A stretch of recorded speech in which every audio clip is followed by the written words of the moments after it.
BNP যে রাষ্ট্র চালানোর জন্য লায়ক হয়ে ওঠে নাই, এটার প্রমাণ হইতেছে তারেক রহমানের ঘোষণা, I have a plan. Tarique রহমানের আশেপাশে যারা আছেন, মানে যাদের কাছ থেকে তারেক রহমান বুদ্ধি পরামর্শ নেন আর কি, নেন কিনা জানি না, তাও যদি দিয়া থাকে আর কি, তো যারা তারেক রহমানকে ন্যারেটিভ বানাইতে সাহায্য করে, তারা তারেক রহমানকে আর তার দলকে একেবারে ডুবাইছে। বাংলাদেশের এলিট ইন্টেলিজেন্ট মিডল ক্লাস, এমনকি ওয়েস্ট, তারা এর মধ্যে তারেক রহমান আর বিএনপির ক্যাপাসিটি মাইপা ফেলছে, একেবারে মাইপা ফেলছে। কয়েঞ্চি ক্যাপাসিটি বিএনপি এখানে ফেল করেছে। আগে আমার অনুমান ছিল বিএনপি এলিট মিডল ক্লাসের ভোট পাবে, আমার এখন মনে হচ্ছে না যে তারা সেটা পাবে। তারেক রহমানের দল যেটাকে তারেক রহমানের স্মার্টনেস ভাবতেছে, সেগুলো একের পর এক ডিজাস্টার হইতেছে, একের পর এক। আমি আজকে কয়েকটা দেখাবো, কেন হইতেছে সেটাও আমি ব্যাখ্যা করব। আর এই পেলানের রাজনীতি যে একেবারে অনাবশ্যক এবং ইমপ্লিমেন্ট করার যোগ্য না, সেটাও দেখাবো। এই পেলানের রাজনীতি যে একজন স্টেটসম্যানের কাজ না, এটাও আমি দেখাবো। আমি আলাদা আলাদা কইরা তাদের নির্বাচনী ইশতেহার নিয়ে এপিসোড বানানো বন্ধ করতেছি না। অলরেডি তো চারটা হয়েছে, দেখেছেন তো ওই কয়টা। ওটা আল্লাহর রাস্তে চলবে। আসেন আল্লাহর রাস্তে শুরু করি তারেক রহমানের ডিজাস্টার গুলা, এবং তারপরে পেলানের রাজনীতি কেন স্টেটসম্যানশিপ না। তারেক রহমান সাংবাদিকদের ডাকিছিলেন না, উডি তো মাহফুজা নামে একটা বক্তব্য দিছিল। আচ্ছা, একটা ইন্টারেস্টিং কথা কই, মাহফুজা নাম মতিউর রহমান ছায়ানার উদিসি কি তাদের ভিকটিম হুড নিয়ে কান্নাকাটি করতেছে, আমাকে রে মারিছে, আগুন জ্বালে দিছে, করছে না। যারা কইছিল এরা দুনিয়া উল্টে দিবে সিকুর পাইরা, ওদের জিজ্ঞেস করেন জোকের মুখে কোন নুন পড়িছে। যাই হোক, ওটি মাহফুজা নাম কইতেছে পরিবেশের এত বিপর্যয় হয়েছে যা আমাদের ভূগর্ভস্থ পানি স্তর ৮০ থেকে ৯০ গজ নিচে চলে গেছে। এখানে তারেক রহমান মাহফুজা নামকে থামায় বলতেছে না না না না ৬০০ ফিট। শুনেন। আরেকটা হচ্ছে আমাদের আন্ডারগ্রাউন্ড ওয়াটার। জনাব তারেক রহমান সাহেব, আমরা কিন্তু আন্ডারগ্রাউন্ড ওয়াটার উত্তোলন করতে করতে, হ্যাঁ আমরা করেছি, এগ্রিকালচারে অনেক উন্নতি হয়েছে, কিন্তু গ্রাউন্ড ওয়াটার কিন্তু এখন প্রায় ৮০-৯০ মানে ইয়ার্ড নিচে চলে গেছে। হ্যাঁ, ৬০০ ফিট। তো আপনি তো আমার চাইতে বেশি জানেন। So we have to address ইট। এবং এই সমস্ত ব্যাপারে আমরা স্বাধীন সাংবাদিকতা এবং আমি নিজে ডেইলি স্টার আপনাকে সর্বরকম সহযোগিতা করব। শুনেছেন তো মাহফুজানন্দ প্রভুপাদ এই নতুন প্রভুর কথা কেমনে আমোদ করে, কইতেছে আপনি আমার চেয়ে বেশি জানেন। আবার শুনেন। গ্রাউন্ড ওয়াটার কিন্তু এখন প্রায় ৮০-৯০ মানে ইয়ার্ড নিচে চলে গেছে। হ্যাঁ, ৬০০ ফিট। তো আপনি তো আমার চাইতে বেশি জানেন। চাটার একটা চান্স পেয়েছে তো দিছে চাইটা। তারেক রহমান এত কনফিডেন্ট হয়ে কেমনে কইলো ৬০০ ফিট নামিছে? এটা কি তার সাবজেক্ট? তার সাবজেক্ট তো না, তার সাবজেক্ট হইলো তার একবার দেখে নেওয়া উচিত, তাই না? তার তো ডেটা ভুল। পানির স্তর ৬০০ ফিট নামে নাই, কত ফিট নামিছে সেটা আরেকটু দেখি, আসেন। ঢাকার ভূগর্ভস্থ পানির স্তর ১৯৯০ এর দশকে ২৫ মিটার গভীর থেকে পাওয়া যেত। ১০ সালে ৬০ মিটার, আর ২৩-২৪ সালে ৮৫ থেকে ৬৫ মিটার নিচে পাওয়া যাচ্ছে।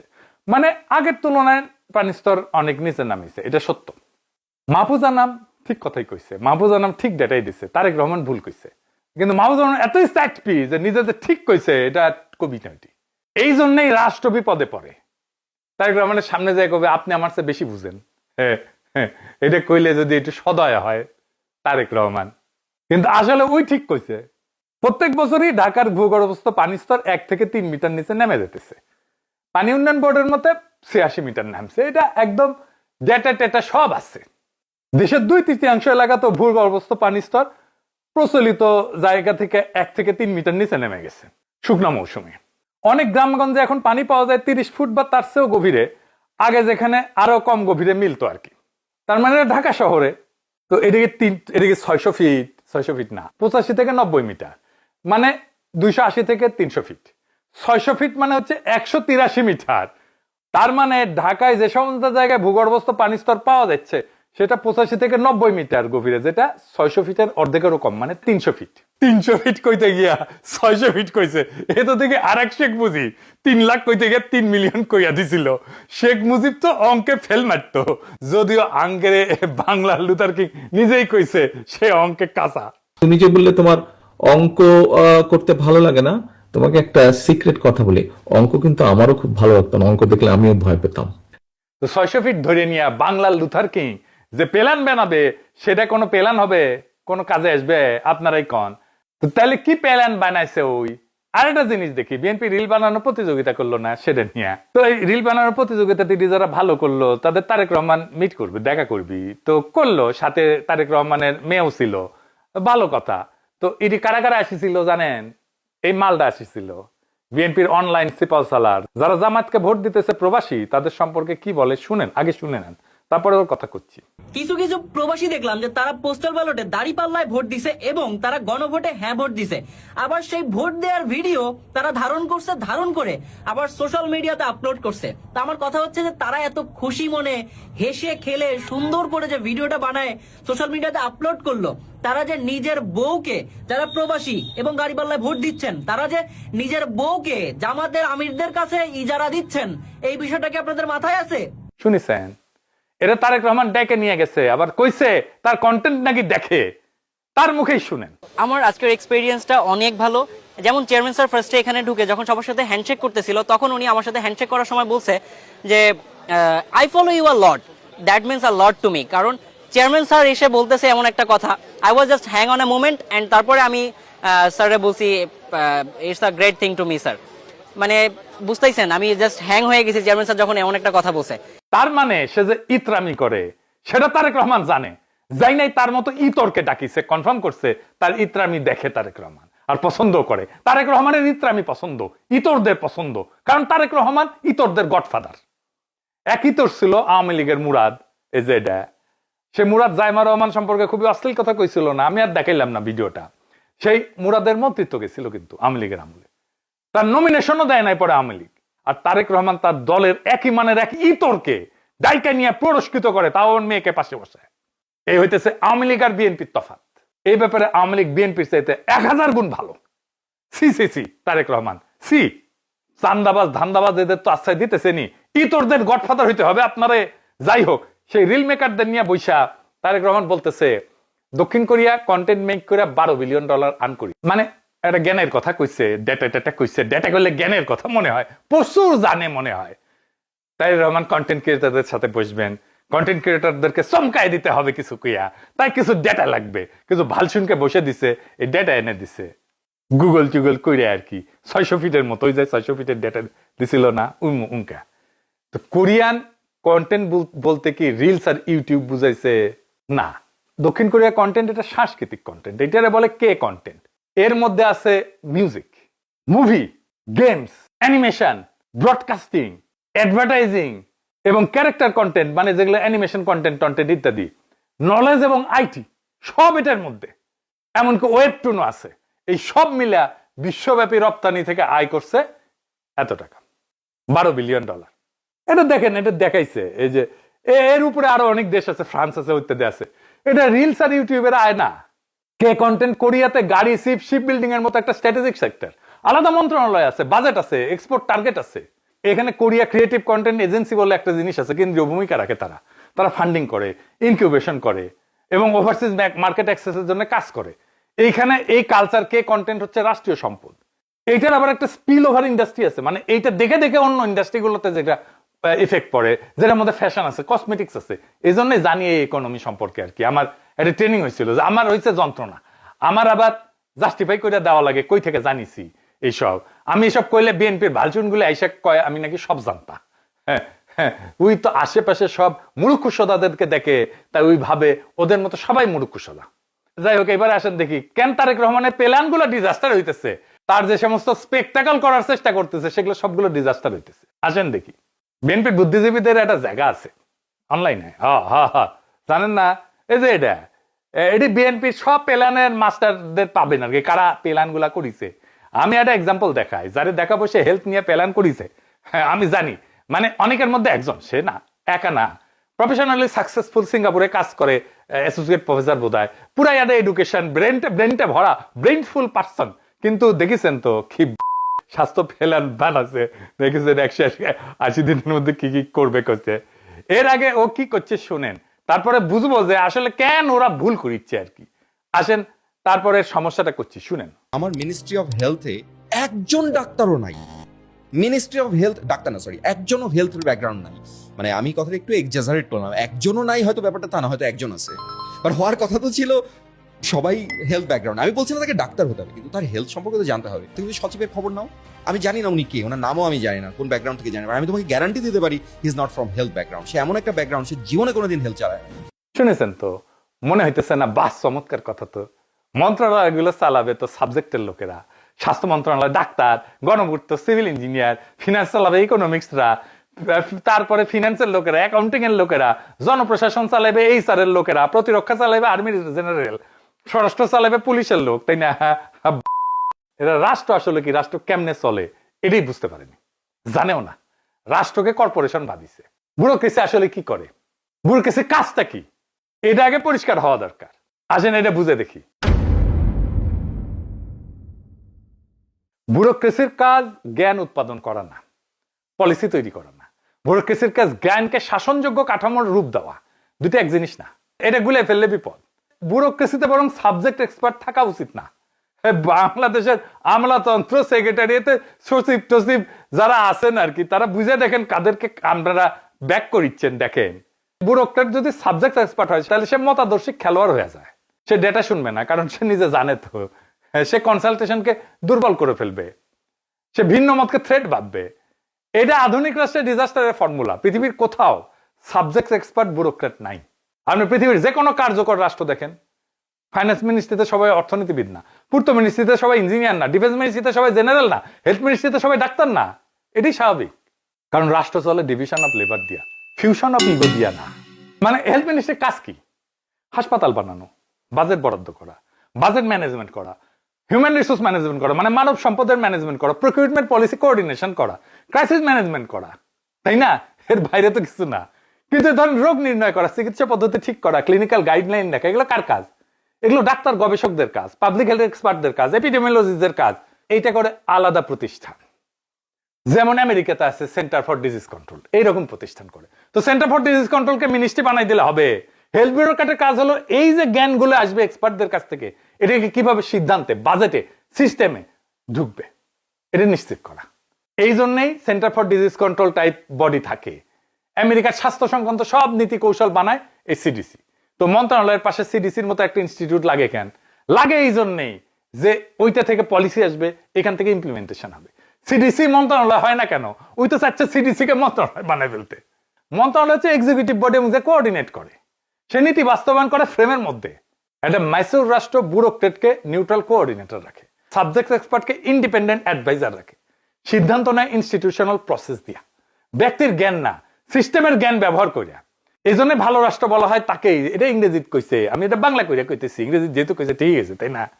মানে ইনস্টিটিউট বা রাষ্ট্র এমন হইতে হবে যেন সবচাইতে স্মার্ট ম্যানসেট চাইতো রাষ্ট্র প্রসেস স্মার্ট হয়। বুঝেছাও? ব্যুরোক্রেসির কাজ ডাক্তার হওয়া না, ডাক্তারদের শোনা, শিক্ষক হওয়া না, শিক্ষাকে সংগঠিত করা, অর্থনীতিবিদ হওয়া না, অর্থনীতিকে শাসনযোগ্য করা। যে রাষ্ট্র ব্যুরোক্রেসিকে সব জানতা বানায়, সেই রাষ্ট্র শেষ পর্যন্ত ডিজাস্টার হয়, পুইরা সে রাষ্ট্র শেষ পর্যন্ত ভেঙ্গে চুরে পড়ে। এইখানে জ্ঞান চুপ করে, ক্ষমতা কথা বলে, আর নীতির জায়গায় অহংকার বসে। এখানে রাষ্ট্র নীরবে পতন ঘটে। এই একই মাইন্ডসেট থেকে তারেক রহমানের আই হ্যাভ এ প্ল্যান কথাটা আসছে। কিরকম? রাষ্ট্র চালাইতে প্ল্যান লাগে না। কেন লাগে না? রাষ্ট্র কোনো পাওয়ার পয়েন্ট প্রেজেন্টেশন না, রাষ্ট্র কর্পোরেশন না। রাষ্ট্র এমন একটা জিনিস না যেখানে একবার প্ল্যান বানায় 5 বছর চালানো যায়। এখানে মেলা ভ্যারিয়েবল কাজ করে, মেলা, জাতীয়, আন্তর্জাতিক, পরিবেশ, পৃথিবী, সবকিছু মিলে অসংখ্য ভ্যারিয়েবল, যেটা প্রতি মুহূর্তে চেঞ্জ হয়। আপনি দেখতেছেন না? মানে আমার রাষ্ট্র কেমন চলবে, এটা আমেরিকা কি করতেছে সেটার উপরে ডিপেন্ড করে আমার প্ল্যান বলতে যাবে। তো ট্যারিফ বদলে দিল, আমার সবকিছু প্ল্যান চেঞ্জ হয়ে যাবে। একটা নতুন ইনোভেশন হইলো, সব প্ল্যান চেঞ্জ হয়ে যাবে। আর্টিফিশিয়াল ইন্টেলিজেন্স আসলো, সব প্ল্যান চেঞ্জ হয়ে যাবে।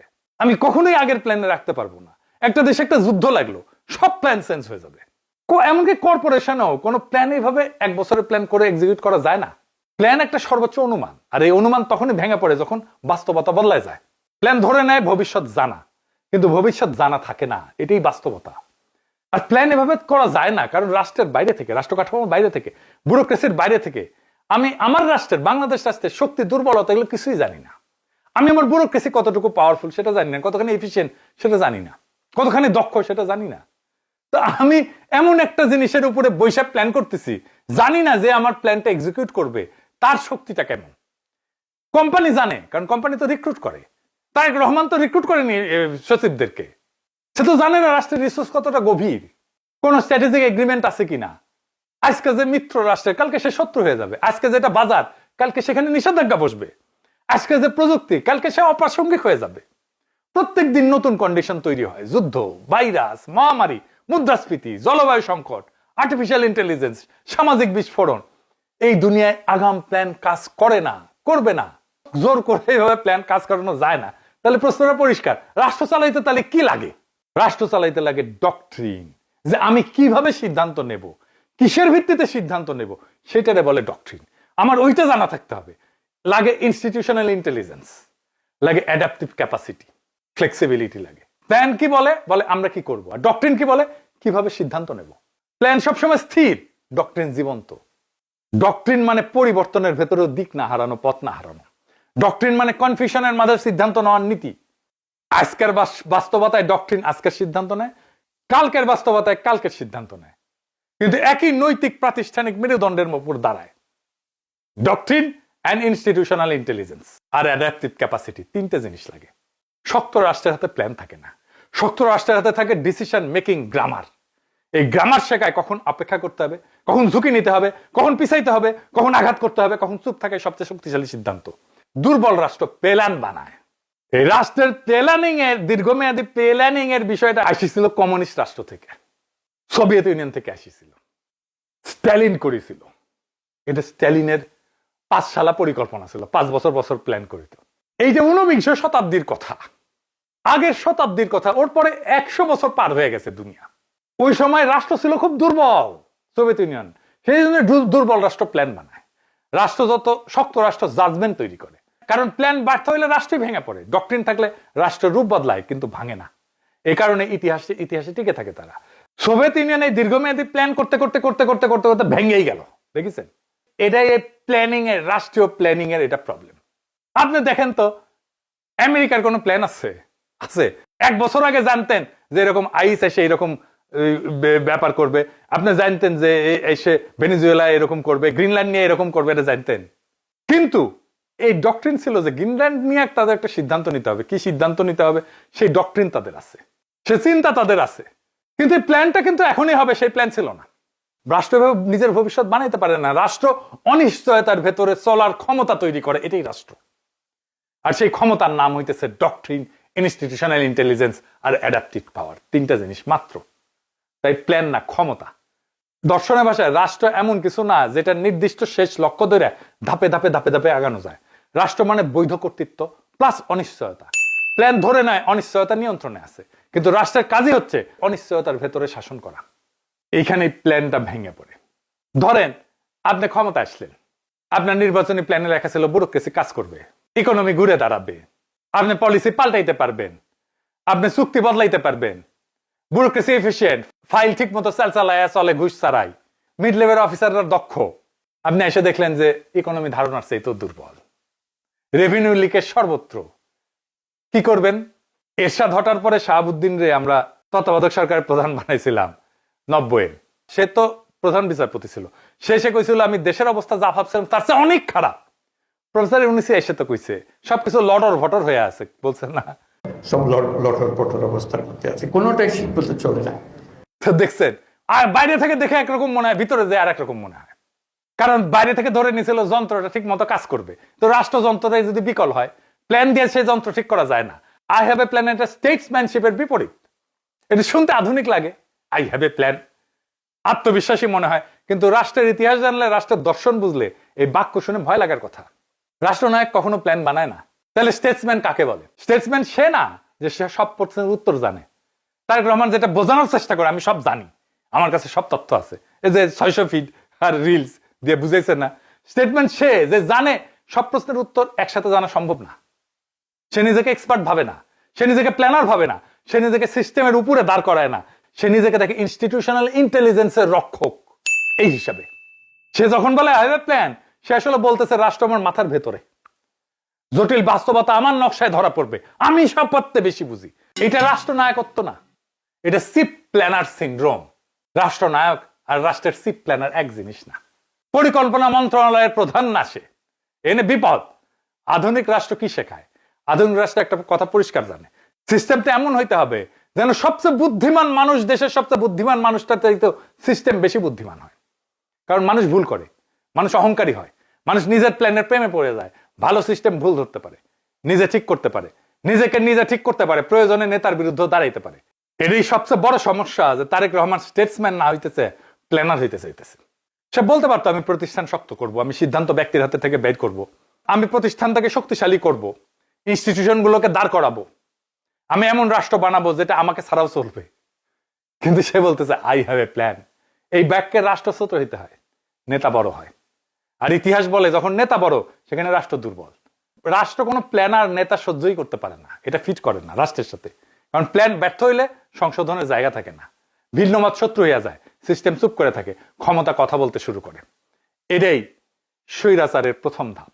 রাষ্ট্র চালানো মানে নকশা আঁকা না, রাষ্ট্র চালানো মানে সবসময় অনিশ্চয়তার সাথে সহাবস্থান, এটা মাথায় রেখেন।